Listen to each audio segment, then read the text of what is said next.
လုံးမင်္ဂလာပါကျွန်တော်အခုလှဖောင်း area မှာရှိတယ်ကိုစီ project နဲ့မိတ်ဆက်ပေးမှာဖြစ်ပါတယ်ဒီ project လေးရဆိုရင်မြန်မာငွေ3,000ကျော်နဲ့စတင်ဝယ်ရမှာဖြစ်ပြီးတော့မှအခန်းသားကိုလည်း fully furnish ပေးသွားမှာပဲဖြစ်ပါတယ်အဲ့ဒါဆိုလို့ရှိရင်ဒီ project လေးရအခန်းသားလေးကိုကျွန်တော်တစ်ချက်တော့သွားပြီးလေ့လာကြည့်အောင်ကျွန်တော်အခုပြမယ်အခန်းလေးရဆိုရင်23 square meter စုယူခန်းပဲဖြစ်ပါတယ်အခန်းသားကိုဝင်လိုက်တာနဲ့ kitchen နဲ့ living area ကတစ်ဆက်တည်းဖြစ်မယ်မှန် slide တော့လောက်ထားပြီးပါတယ်ဒီနားလေးမှာဆိုရင် baron can ရှိမယ်သူ့ရဲ့ကဲမှာက balcony ရှိပါမယ်ဒီဘက်မှာဆိုရင်တော့ walk in closet ရဲ့ရေရှည်ခန်းအင်တာရှိပါမယ်ကျွန်တော်အခုပြရမယ့်အခန်းလေးရဆိုရင်34 square meter 1 bed plus အခန်းပဲဖြစ်ပါတယ်အခန်းထဲကိုဝင်လိုက်တာနဲ့ living area နဲ့ dining area ကတစ်ဆက်တည်းဖြစ်မယ်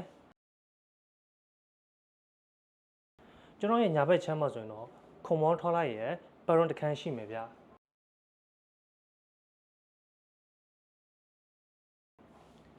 သူရဲ့ကဲရမှာပဲ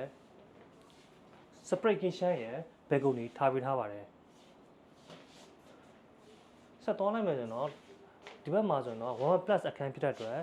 အပိုတစ်ခန်းပါပါတယ်အားလုံးကိုကျေးဇူးတင်ပါတယ်